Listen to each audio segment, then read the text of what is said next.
আফগানিস্তানের সাথে শেষ ২ ম্যাচে দায়িত্ব নিয়ে দারুণ ফিনিশিং করেছেন নুরুল হাসান সোহান। দল যখন বিপদে তখনই ত্রাতা হয়ে লোয়ার অর্ডার ব্যাটারদের নিয়ে বাংলাদেশের জয়ের নায়ক বনে গেছেন। চাপের মুখে কিভাবে ম্যাচ বের করে আনা যায় সেই মুন্সিয়ানাও দেখিয়েছেন আনঅর্থোডক্স বা জেনুইন পাওয়ার হিটিং করে। টি-20 সিরিজে এমন ইনিংসের পুরস্কার হিসেবে ২ বছর পর ওয়ানডে দলেও জায়গা করে নিয়েছেন। নিজের পারফরমেন্স বা অভিজ্ঞতায় সোহানের উপর এবার আস্থা রাখতে চান ওয়ানডে অধিনায়ক মেহেদী মিরাজ।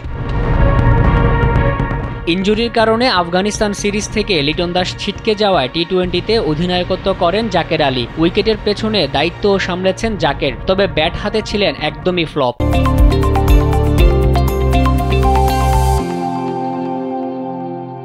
তাই মিডল অর্ডারে ব্যাটিং ভাবাচ্ছে অধিনায়ক মিরাজকেও। তবে সোহান দলে ফেরায় তার উপরই ভরসা রাখতে চান মিরাজ। বুধবার প্রথম ম্যাচের আগে মিরাজ জানিয়েছেন সোহানের যথেষ্ট অভিজ্ঞতা আছে এবং সে বাংলাদেশের হয়ে অনেক ম্যাচ খেলেছে। যদি সুযোগ পায় আমি বিশ্বাস করি সোহান বাংলাদেশকে আরও অনেক সাফল্য এনে দিতে পারবে।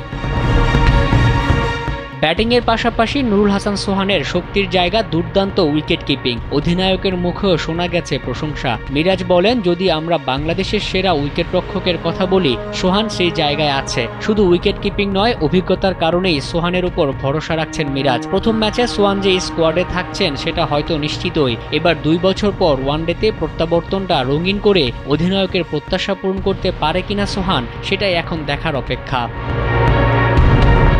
মোহাম্মদ মাসুম, কালবেলা।